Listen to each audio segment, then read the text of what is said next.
What is going on, everyone? So I do want to apologize in advance if you hear like some extra wind sounds being picked up on this mic here. That's because it is going to be a very hot day. It's going to be about in the, I want to say, low 90s today, and currently it is in the high 80s. And my fan is one of those high velocity fans, so you're going to probably hear like some wind occasionally being picked up. I got it all the way on the other side of the room just to kind of make it less likely that it's going to be picked up, but I'm still feeling the full range of the wind being blown my direction. So I just want to apologize in advance for that, because I mean, I was not going to make this video if I never would have had a fan like this. I'm glad I bought this about a good month and a half ago.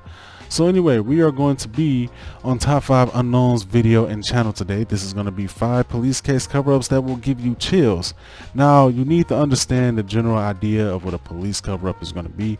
Normally is when a cop does something that they're not supposed to do, and they'll do things like probably sprinkle in a couple of lies here and there on a report, plant drugs or guns, you know, stuff like that, like plant weapons or drugs and stuff to justify them doing something that they weren't supposed to do. Like if they killed somebody that they weren't supposed to kill, they'll probably plant a gun on them and say that he had a weapon, or they'll plant drugs on them or whatever. Or they'll sprinkle in some lies or whatnot on the report to make it seem like, oh, this person was doing something they weren't supposed to do, or was about to do something that was going to put them in harm's way, so they had to do whatever they had to do. You get the general idea of what a police cover-up is supposed to be. So let's go ahead and hop into this video and see what this has to offer us.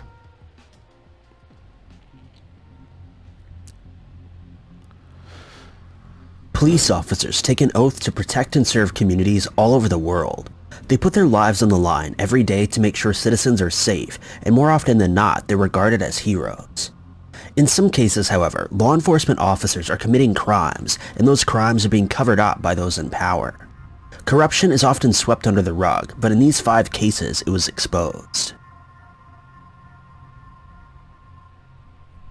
Number 5. On December 2nd, 1975, the Montgomery, Alabama Sheriff's Office received a call reporting a robbery at a local grocery store. The caller stated that an African-American male wearing a red ski cap, blue jacket, and jeans had just demanded money from the clerk and fled the store on foot. Officer Daniel B. Foster was dispatched to the case. Upon arriving, he spotted 32-year-old Bernard Whitehurst, who immediately began to run when he spotted the patrol car. Whitehurst, who was wearing a brown and white jacket and brown fedora, was repeatedly told to stop, and when he continued to flee, Foster began chasing him. Over the next 30 minutes, more officers arrived to aid in the apprehension of Whitehurst. It was alleged that Whitehurst then fired a gun, prompting Foster to shoot Whitehurst twice in the chest. The injuries were fatal, and Whitehurst died behind an abandoned house. Hold on one An second. autopsy was never...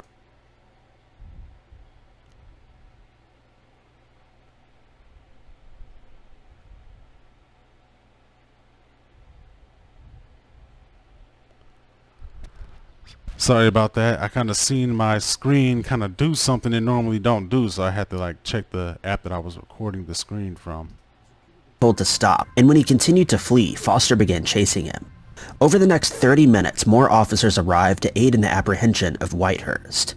It was alleged that Whitehurst then fired a gun, prompting Foster to shoot Whitehurst twice in the chest. The injuries were fatal, and Whitehurst died behind an abandoned house. An autopsy was never performed. The medical examiner based his report on the statements given by officers on the scene, noting the cause of death to be gunshot wounds to the chest. Police were familiar with Whitehurst, yet his family was never notified of his death, and his body was embalmed. Conflicting statements given by the officers who witnessed the shooting raised questions about the event. Some officers reported that they never saw a gun in Whitehurst's possession, while others claimed that the weapon was just a few feet from his hand when they approached his body. A civilian claimed that they heard an officer yell to Foster that he'd shot the wrong man. Despite Montgomery County insisting that it was an open and shut case, District Attorney James Evans had doubts. 6 months after Whitehurst was buried, Evans demanded the body be exhumed in order to perform an autopsy. During the examination, it was discovered that Whitehurst had been shot in the back, not the chest as originally reported. Over the next several months, it was found that radio logs associated with the shooting had been deleted, and the gun Whitehurst allegedly had in his possession was planted. 3 police officers were ultimately indicted for their involvement in Whitehurst's death. Only one case was presented to the jury, and this resulted in a mistrial. Attorney General William Baxley proposed that no additional charges be filed in the case if those suspected of corruption took and passed a polygraph test. Officers and officials who refused to take the test were forced to resign. Instead of taking the polygraph, the 3 officers suspected of perjury resigned. 5 more officers followed and chose to abandon their careers in law enforcement as well. The mayor, who passed his polygraph, as well as the director of public safety, also resigned. Despite evidence that could have led to a conviction in the murder of Donald Whitehurst, no one was ever held accountable.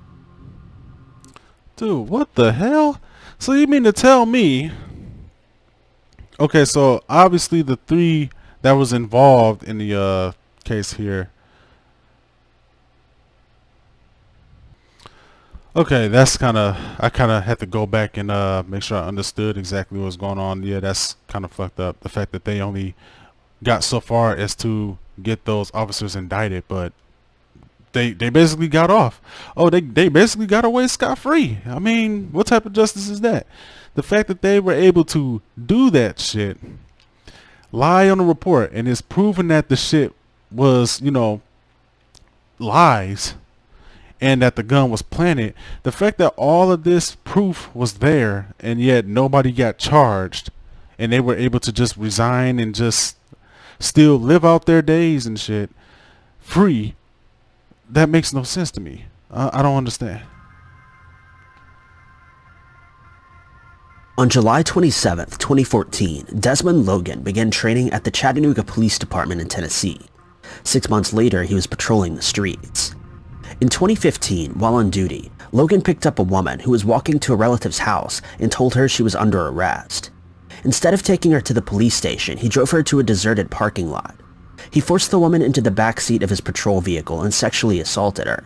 The victim immediately called the sheriff's department and reported the incident and was directed to a local rape crisis center where she was examined.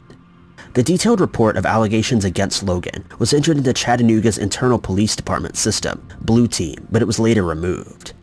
With an outstanding reputation, Logan was then hired by the University of Chattanooga that summer. With no knowledge of the assault, Logan was assigned to patrol events on the college campus. On January 2nd, 2016, Logan asked a woman for a ride to his patrol car after one of these events.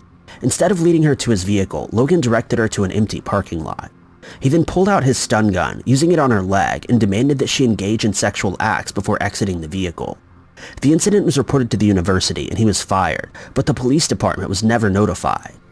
On June 11, 2018, a woman was arrested by Logan and transported to the Hamilton County Jail. While being booked, she explained that before Logan brought her in, he drove her to an empty parking lot and raped her.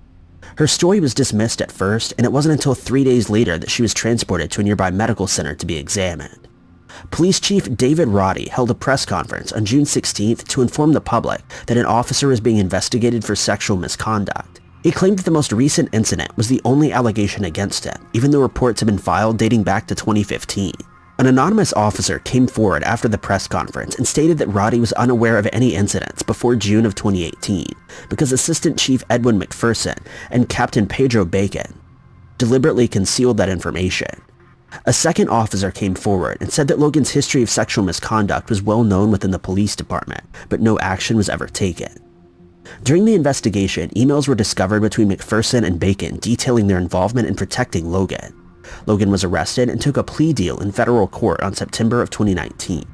He pled guilty to 2 deprivation of rights charges that have a maximum prison sentence of 10 years each. Because sexual assault isn't typically a federal crime, it will be up to the state of Tennessee to prosecute him for the actual acts if they choose to do so. Logan was scheduled for a sentencing hearing in February of 2020, but no further information has been released. McPherson and Bacon currently are being investigated for their role in the cover-up.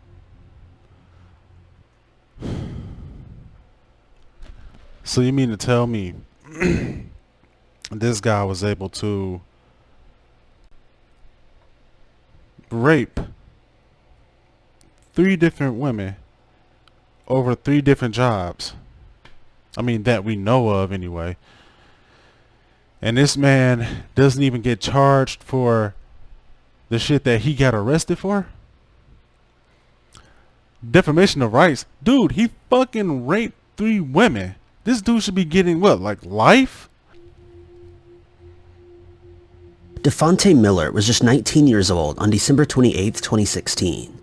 In the early morning hours, he says he and his two friends were walking through a Whitby neighborhood when they were confronted by off-duty police officer Michael Thorold and his brother Christian Thorold.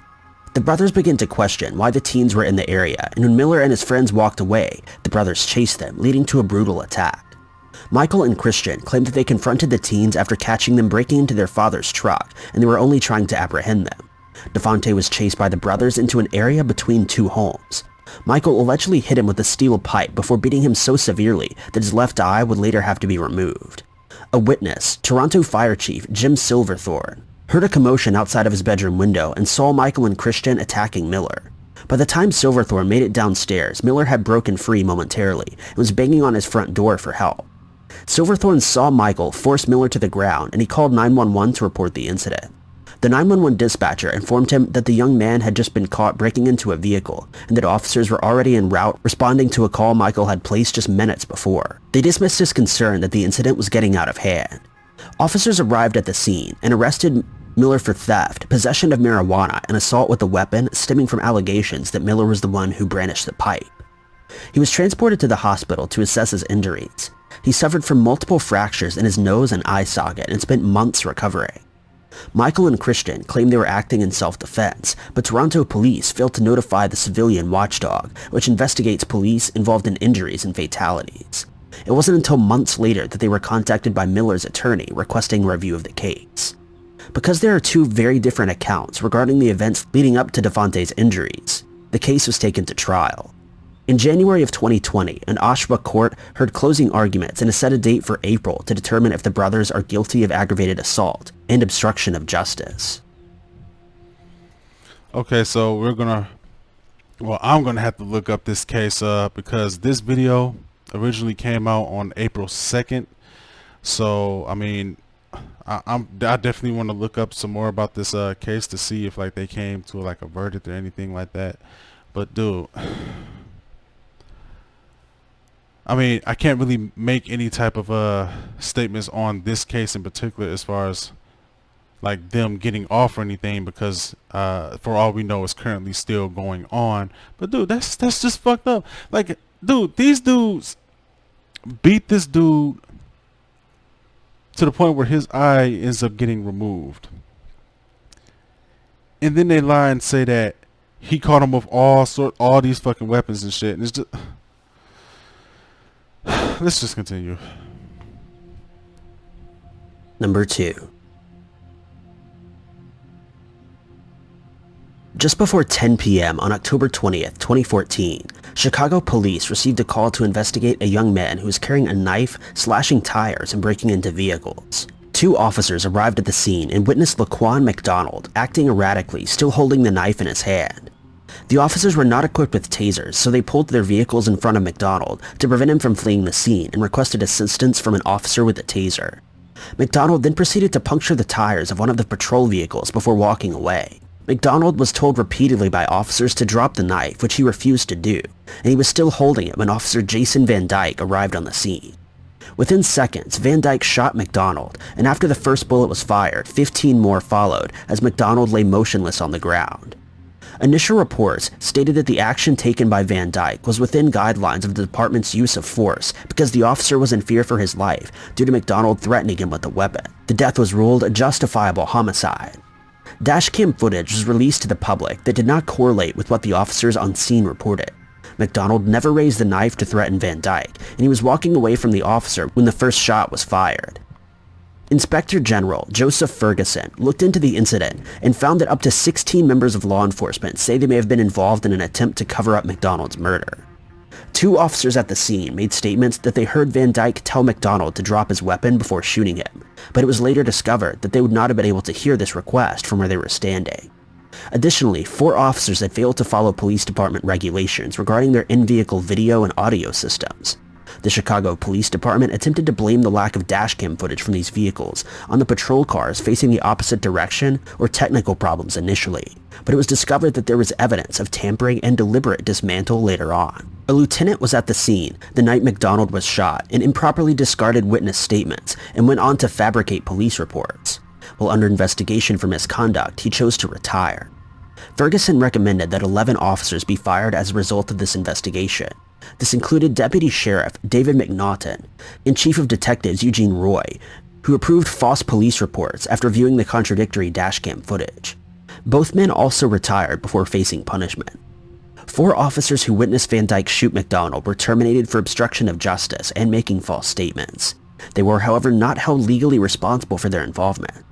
On October 5, 2018, Van Dyke was found guilty of second-degree murder and 16 counts of aggravated battery with a firearm. He was sentenced to 6.75 years in prison. What?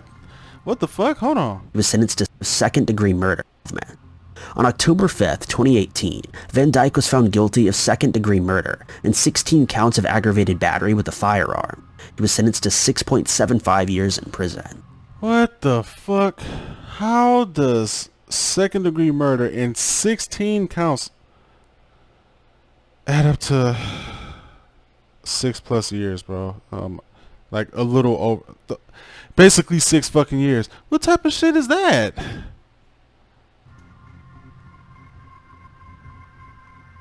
Number 1. The Rampart Division of the LAPD serves the communities west of Los Angeles. In the late 70s and 80s, there was a dramatic increase in violent crime in these areas. Chief Daryl Gates formed a special unit called Crash to combat this issue by infiltrating local gangs. Officers assigned to work for the Crash unit modeled their appearance and mannerisms after gang members to gain the trust of criminals, but some took it too far. Officers not only participated in the theft of money and drugs on the street, but also murdered innocent people. In one instance, a man named Jose Saldana was shot and killed in an apartment building hallway. Crash officers planted a gun at the scene and left the man to bleed to death, claiming that the murder was in self-defense. Officers were recruited to the Crash unit and initiated by team members. The new members were tested for loyalty by being forced to plant evidence and were shadowed by an experienced member at all times to ensure that they didn't by being recruited to the Crash unit and initiated by team members. The new members were tested for loyalty by being forced to plant evidence and were shadowed by an experienced member at all times to ensure that they didn't report the activity. The corruption within the Crash unit wasn't a secret though. While many members wanted to be transferred out of the unit due to the behavior, some officers at the precinct wanted to be transferred in to partake in the illegal activities. Because the Los Angeles Police Department was seeing a decline in violent crime since Crash was organized, little was done to remedy the situation. In August of 1998, Officer Rafael Perez was arrested for stealing 8 pounds of cocaine from an evidence locker. To avoid the lengthy prison sentence, he took a plea deal, which shed light on more than 70 officers, including supervisors, who either committed corrupt acts or knew what Crash was doing and allowed it to happen. Only 24 officers were determined to have committed any sort of crime. Half of them were given suspensions, 7 officers were forced to resign, and only 5 were terminated. Perez was sentenced to 5 years in prison for stealing the cocaine, which he planned to sell on the street after replacing the contents of the evidence locker with Bisquick. The Rampart scandal goes much deeper than what is described on the surface and plays a big role in why the LAPD has a less than favorable reputation. This dude gets 5 years for stealing and selling cocaine, when obviously a normal person who would have done the same thing probably would have gotten more time for it. Okay, I honestly don't even know what to say, to be honest with you. Like, just hearing about all the shit that they were able to do. Like, here's the general like theme of this. Cops do bad shit, they get off. Well, scot-free. I know people are saying, well, they got fired, but I mean, they didn't go to jail like they should have. They were given the option to retire or to just straight up get fired, but they don't go to jail. What type of shit is that? I don't understand that. It's weird how these police departments around here, like, dude, we have police departments, and like, I know people are gonna say, well, not all cops are bad, but dude, you know what I'm saying? Like, it's Like my mind is like 100 miles an hour right now, because I mean when I look at videos like this that just has like some fucked up shit, see, it's easy for me to look at a video like ghost videos or something like that, because this is just, those are like videos you can leave up to your imagination on things. But this is real shit. Real people have lost their lives due to some dirty ass cop, you know, doing some illegal shit. And like for example, this guy here, this one was able to work 3 different jobs, rape 3 different women, and only get a maximum of 10 years. Did you hear that? Maximum. It's not a minimum of 10 years, a maximum of 10 years. And there's probably no guarantee that he's even going to stay there for the full 10 years anyway. This dude shouldn't even be there for 10 years. He should be there for what, like fucking 30, 40, 50 fucking years? Life? But I think this is the one that said that, you know, sexual assault isn't viewed as a federal crime in that state.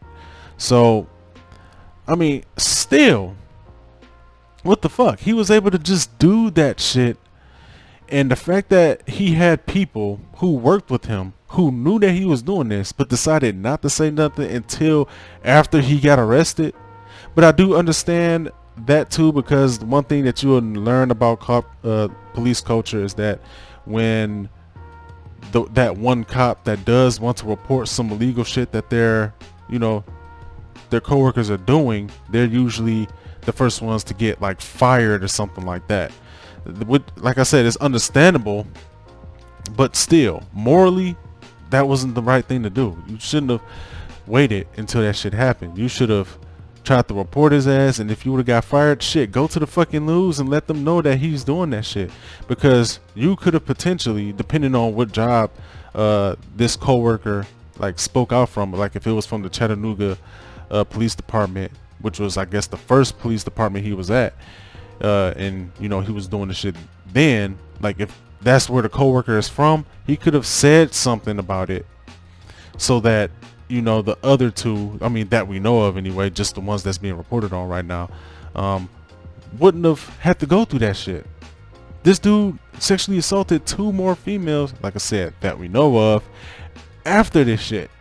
So he could have potentially saved these people from, well, save these women from being sexually assaulted, but you know, that just wasn't the case. Like, come on now, like the fact that you view your job as being more important, like I understand you probably have a family to take care of, but when you put your job over you know, the safety of an innocent, you know, person out here, then I mean, what are you even a police officer for if you're willing to just let somebody, you know, go through something like that just because you don't want to get fired? I mean, but that's just me just saying like stuff like that. Like, I don't know exactly why he didn't speak up earlier than he should have. I'm just assuming that that's probably the case.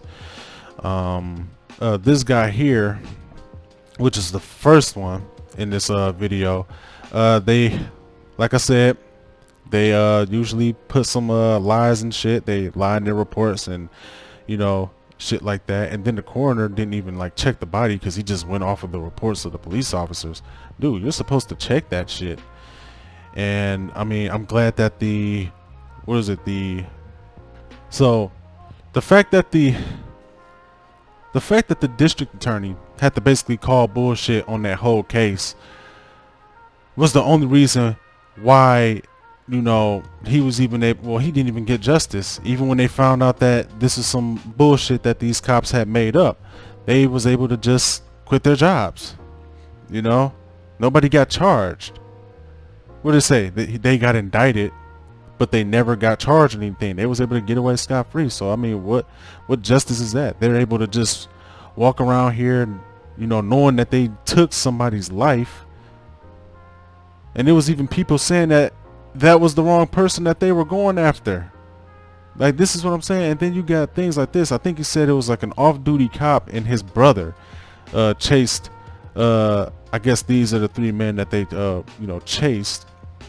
And I guess, you know, back when they were teenagers, and the fact that you know, they was able to do all the shit that they did to him. And let's say even if they they were trying to like break into his truck, like, dude, do you really expect dude, I don't understand. Can you really justify beating somebody so bad with a fucking weapon that their eye has to be removed? Like, this is the sick shit that I'm talking about. And I had to, you know, this video came out in April, and I saved this video a couple of days after April, but then, you know, I never got around to making this video until today. So seeing all this, especially in the wake of, you know, the thing that happened to George Floyd, which was, you know, blatant murder. So there wasn't no corruption in that part. It was just straight up murder. They couldn't hide anything because it all happened on video. But, you know, this is the reason why people just don't like cops. I mean, people could make the excuse all they want about, you know, George Floyd or the men in these videos here for getting hurt or getting killed. You can try to justify it any type of way you want. You can try to bring up, oh, well, this person did this, that, and the other in their lives. Oh, they sold drugs, or they, you know, committed some type of crimes or whatever. You can say those type of things if you want to, but I mean, you just, I mean, my mood is pretty much like affected from seeing this, man. And, you know, that's just the thing. This is just 5 police case cover-ups, but I'm pretty sure that there are a lot more that has been reported on, and cases that haven't even been reported on, cases that people probably don't even know had some cover-ups and shit involved in it, that I don't know. It's just sick as hell, man. But thank you guys for watching this video with me. I'll put the link in the description box below so you guys can check out this video for yourselves. I mean, shit, this is just the way I'm feeling right now. Like, I hope that it doesn't like affect my mood with the next video that I make after this one. But I mean, we'll see as I'm you know, just kind of putting everything together for the next one. I'm probably gonna let my camera battery charge a little bit more before I start off on that one. So thank you guys for watching. I'll see you guys in the next one.